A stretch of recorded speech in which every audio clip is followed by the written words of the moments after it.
Hello, my name is Chitta and I am one of Bante's students. We realised recently that if people wanted to make donations to Bante, it wasn't necessarily very easy. It doesn't have a fixed address and therefore a fixed donation box. So we've added a link below if anybody does feel like they want to offer some dana in any way.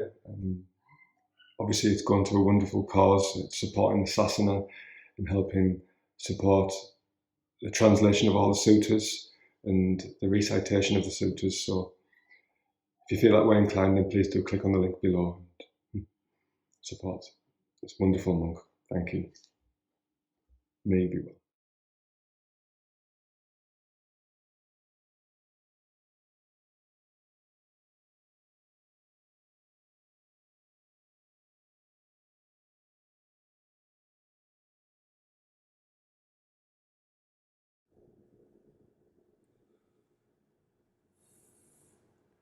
So the question came up as to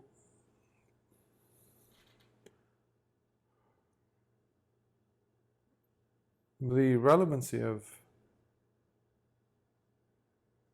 modern psychological treatments of how people are suffering from different mental disorders and emotional and mental unrest, and what psychiatry or what specifically psychiatric drugs are doing to address these.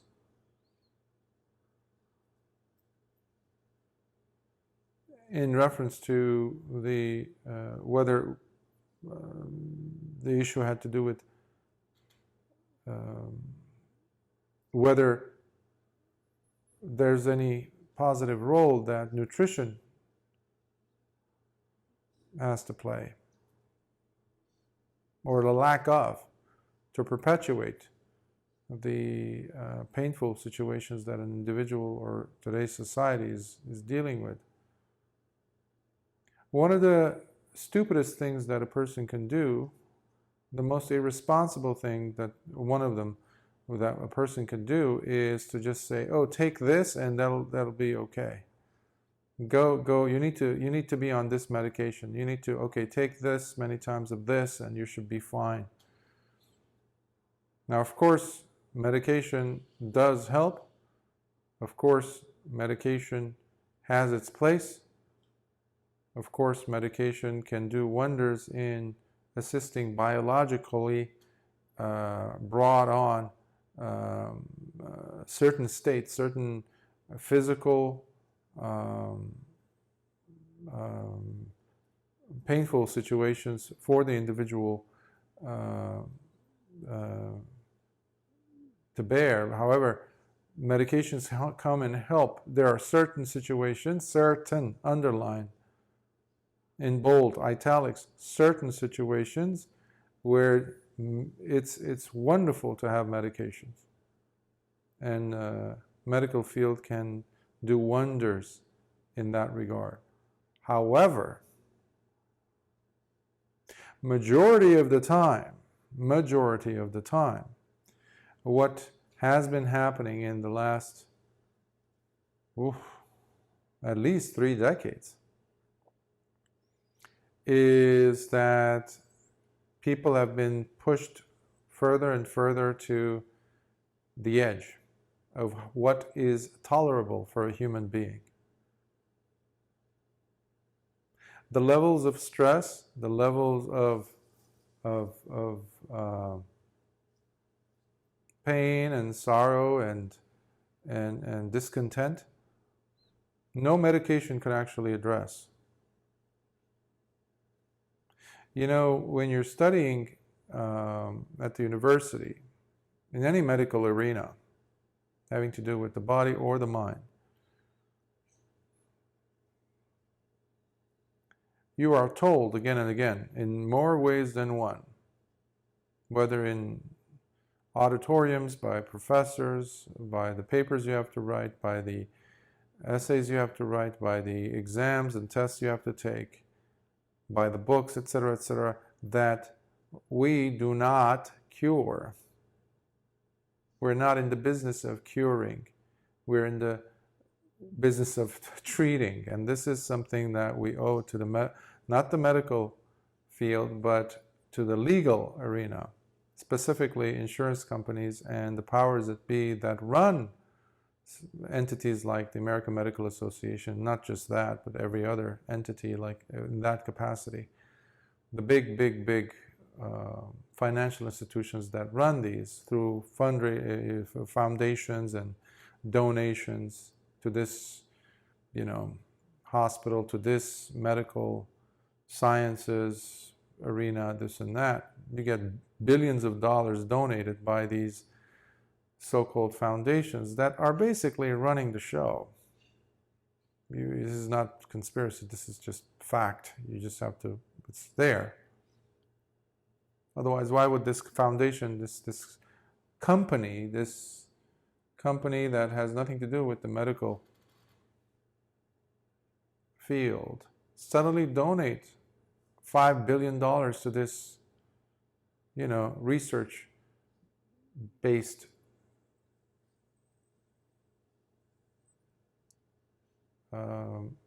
hospital or something like that. And all of a sudden you have so-called peer-reviewed papers showing up that support this medication, which, by the way, is most of the time is just a sham. Especially, this is in regards to, again, the mental health arena. Because what they do is they come up with something, a medication, this and that. This is known throughout. This is not a secret. This is not a conspiracy theory. This is a fact. What they do is they create something, and I'm using the word create here very loosely. They come up with something that they don't know what it does. Just some kid out of university somewhere being paid more money than he can spend. They put him in white coats and send them off into a lab, and here's all these substances, mix them together and come up with something. Of course, it's not as grotesque as that, but unfortunately, in many cases, it comes pretty close to that. And then they look for a disorder that this possibly might, in some kind of a universe, in some hypothetical way, in some situation, some scenario, it could be helpful. Maybe. But what if the disorder doesn't exist? Well, that's where the DSM comes in, that's where the other things come in, and all of a sudden it gets thicker and thicker, the DSM book. Unfortunately, that's the situation, because it's all run by these powerful entities, powerful foundations that feed the pockets of all these PhDs, PsyDs, and all these MDs that you see on the back and the front of the DSM. And all of a sudden you have this disorder showing up. People are validating their symptoms by this. You have normalized it eventually. Within a single generation, you have so many different disorders showing up that are validated by the proponents of the system, capital S. And the biggest proponent of that is the media, mainstream media. They bring in so-called experts. They make movies. They drop hints here and there. So now, all of a sudden, not now, but about 10, 15 years ago, people were already starting to talk about ADHD. Common people that have not even spent 1 hour, they don't have any academic units in the field of psychology, not even one, let alone being licensed to know how to diagnose. People will come and try to argue with you in the clinical sessions, for example, trying to prove to you that they have this disorder. And you, as the professional, as the licensed professional who spent years plus thousands upon thousands of clinical hours arguing with you to prove to you that, no, I have this disorder and I need to take this medication. I was like, okay.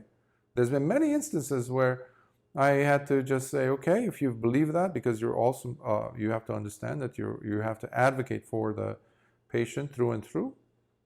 But if somebody is so adamant, hey, yeah, there's medical doctors, there's obviously psychiatrists, and you just have to refer them. This is in the case of you 100% knowing for sure that this person doesn't have that. That's where your clinical judgment comes in. Not a single symptom that validates. You do all the necessary assessments, tests, etc., and you find out it's zero. But if the person is still insisting, because of what they heard, because of what their spouses are telling them, because that's what they're doing, sitting there together and talking, oh yes, your husband must have this. And you go and nag him enough and he's going to believe that because he wants to stay in some type of a harmonious household. What do you think he's going to say next time they come to the therapy session? Advocate for the disorder, which they don't have. And then you send them off, refer them to psychiatrists, and they go. The psychiatrist, in many cases, will go ahead and whoosh, right away,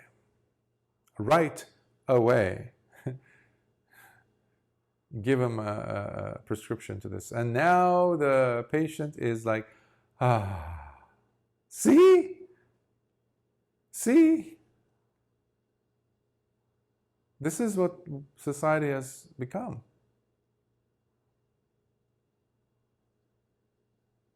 It's all the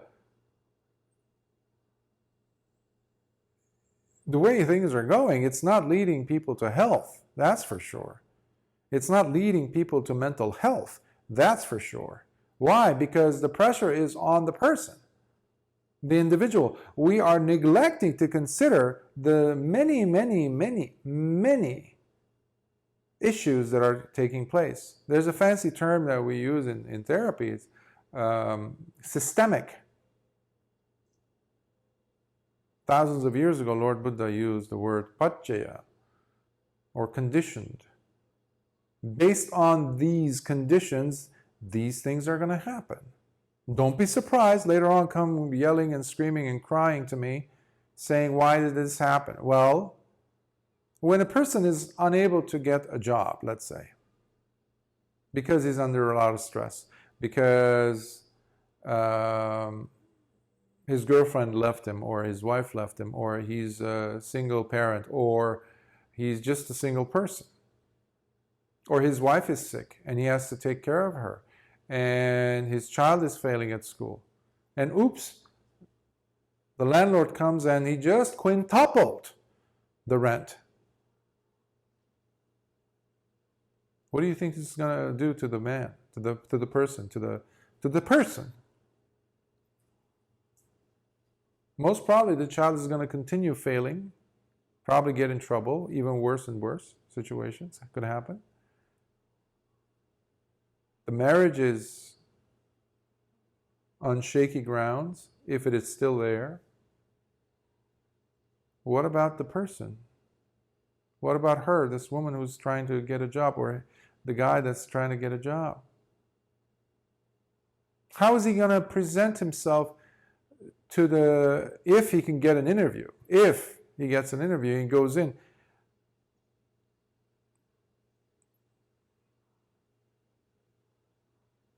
And what if he fails? What if he doesn't get the job? What is that going to do to his mental health? People are not considering these things. What they're saying is like the quick fix. So go ahead, just you need to get the anti-anxiety medication. Okay, here we go. Oh, you can't sleep? A big part of society, over 82% of us in the world, if not more, are unable to sleep at night, to get a good night's sleep. Now, how could you in this world? If you're aware of any of these things that are happening, how could you fall asleep? Everybody's nervous system is a wreck. But they are so generous in coming up with new disorders every few years. With medications are always there. Pharmaceutical companies are always there since the Nazis. Most of the pharmaceutical companies, they actually have been serving since the time of the Nazis. They were around. Many of them are German companies. Not that German companies are Nazi necessarily, but many of the Nazi German companies, pharmaceutical companies, are still running as strong, actually much stronger. The momentum is incredible. They're everywhere. So you see, I mentioned the landlord. How could you control that? How can that not have an effect on the mental health, the emotional well-being of this family, of this person, of this child performing badly? Oops, let us throw some other things. Let's throw them, more confusing things. Now they're confused about their genders. Well, which child is not confused to begin with? But then they're adding more stuff. Now their child is really confused. They're injecting hormones into the child. Oh yes, that's what you think. Okay, that's what you're a chair. Okay, you're going to be a chair now. Or you're a dog, you're a cat. Okay, you're going to be, leave the child alone. They just made up their mind. That's what they identify. What?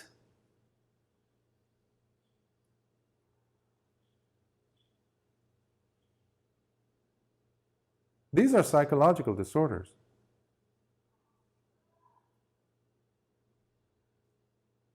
But it is not the sane people that are running the world now. It is insane. The insane people are running the world. Because anybody who looks at any segment of the systemic that I mentioned issue that I just gave this, example of a person having to try to get a job and losing his house, losing his sanity, losing his family, losing his children, his relationship.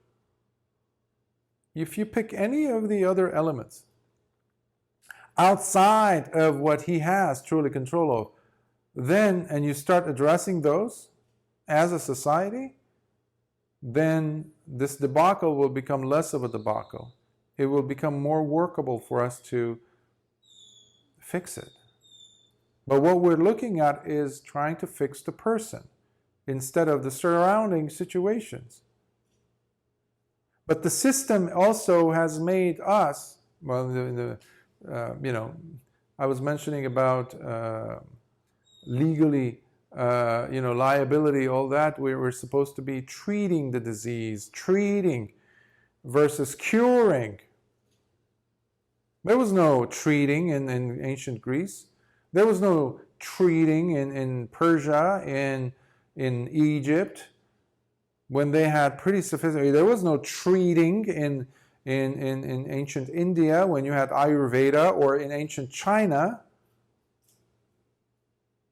When a person was sick, they went to the doctor. They were expecting to be cured if they followed the steps. So this is all, in the words of Ebenezer Scrooge, humbug from Charles Dickens. Non-stop nonsense. They are part of the problem. Individuals who believe that they are just in the position of treating the symptoms. Well, it's a symptomatological attitude. It's not going to help anything because I haven't addressed the bigger issues. I'm just looking. Now the person is really upset because they're thinking that they are failing their child, their spouse, their career potentials, themselves as a person, as a healthy member of society. On top of that, they're broken. That's what society is telling them, because you have these disorders. And then you go to the doctor, the professional, and the person says, well, we're going to deal with these symptoms. Well, imagine if you went to your car mechanic and you go with a problem with your car that, a carburetor is broken down. You go to the mechanic, and the mechanic says, hey, simply because I'm a mechanic does not mean I'm going to fix. Fix meaning here is a synonym of or for cure your car. I'm not going to fix your carburetor. I'm going to treat your carburetor. Tell that to any of the doctors when their Mercedes or their BMW or their house breaks down or their plumbing breaks down in their fancy house. And they go and then they're going to get a plumber come in. And the plumber comes in and says, hey, excuse me, I'm not going to fix the problem. I'm going to just patch it up. I'm going to fix the symptoms, the leakage in the house, so it doesn't crawl down your fancy ceiling and come down to your fancy carpeting and damage your fancy bar that you have set in your living room or the expensive TV system, whatever. I'm just going to treat it. Well, obviously, it's a ridiculous, no person in that position will accept that. A mechanic is a mechanic because if he's worthy of that title, because he can fix it. Otherwise, he should be something else. So if I'm not okay with the mechanic simply patching it up and not fixing it, why am I supposed to be okay with a medical professional who just treats the symptoms? No, the causes must be addressed. The causes must be looked at carefully. And that is why, to this day, with all our so-called sophisticated understanding of the physiology and the psychology of a person, physical and mental health, we still are, especially I can talk from the mental health perspective, whatever research is being done, whether it's in trauma therapy, this therapy, that type of, all of that is so weak with our most sophisticated ways of understanding, because many of these so-called experts still go back to the ancient traditions, specifically, in my experience, to Buddhism, to looking at the actual causes, like I said, paccaya, the conditionality of things. So you cannot be a health professional and simply be treating the symptoms. You can call yourself a medical professional. Just like that mechanic, you cannot take your car there anymore, or your TV, or your computer needs fixing, or your phone needs fixing. You can't take it to someone who says, hey, I'm just going to polish the screen, this and that, and give you back your phone that's broken. Well, that's not why I brought it for you to fix it. I brought it for you to fix it, not to treat it, embellish it, paint it into pink, rainbow colors, and then give it back to me, expecting me to be happy with how it looks now. Well, it doesn't work. So that's what most of these medications are doing, because what you're having is, the same thing with the legalization of marijuana.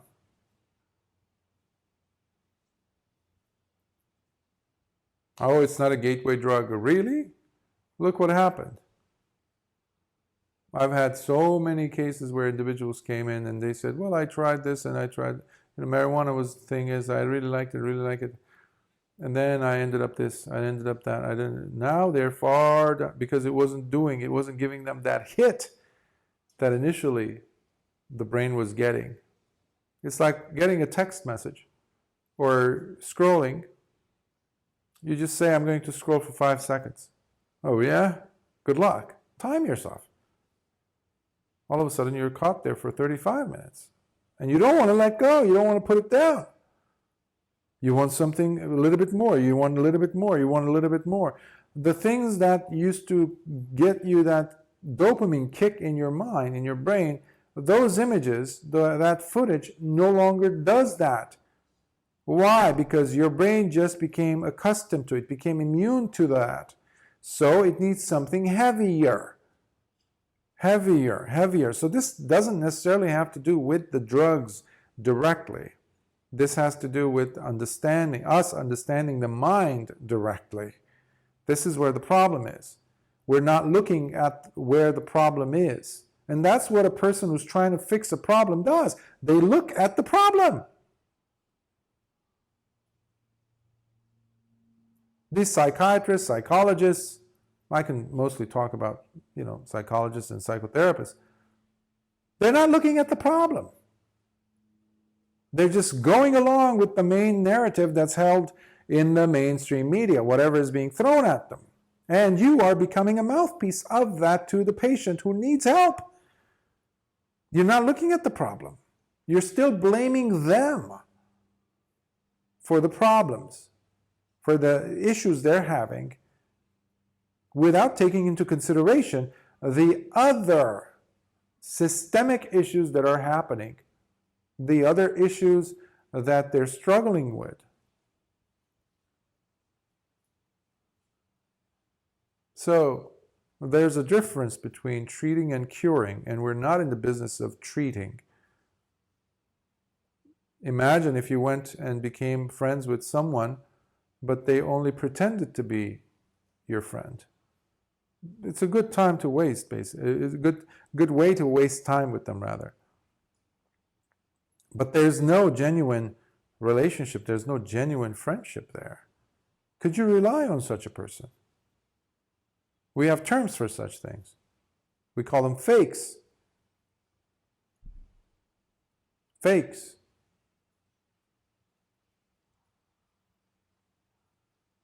We call them gold diggers in case of partnerships and husband and wife, and something, it's almost like a parasite. That's what a parasite does, A mosquito or a parasite, especially like a leech. Oh, perfect example. A leech, before it sucks your blood, it has to inject the skin of the host with something. Sometimes they even will inject you with some chemical to make you feel good or to make you numb first. Just like when you go to the dentist, he has to numb the gum before he injects you with the needle, right? So you can do work on you. Parasites, leeches. That's not the job of a therapist. That's not the job of a medical professional. We're supposed to go after the main cause. Again, I'm talking in the capacity of a psychotherapist. I'm not a medical doctor. I'm not a medical professional in that sense. My work is with mental health. So I can talk from that perspective, having spent thousands of hours with patients, individuals with real problems. People come because they're hurting. My job there is to help them not be hurting. That doesn't happen overnight, of course. But I have to give them homework. I have to give them different perspectives of looking at situations. If I can just go ahead and acknowledge the fact that, hey, it must have been terrible because you applied for a job in this chaos of a life that you are in. Anybody in your shoes might not have even made that interview. But you did. You did. So we need to help the person overcome these challenges, the challenges that they are able to. But not to look at the medication as the cure for these things, because no, there's bigger issues that are going on. And by me prescribing something to a person with all these outside factors happening, ignoring them, I'm actually doing a bigger disservice to them. Bigger disservice. I'm not acknowledging the main problems.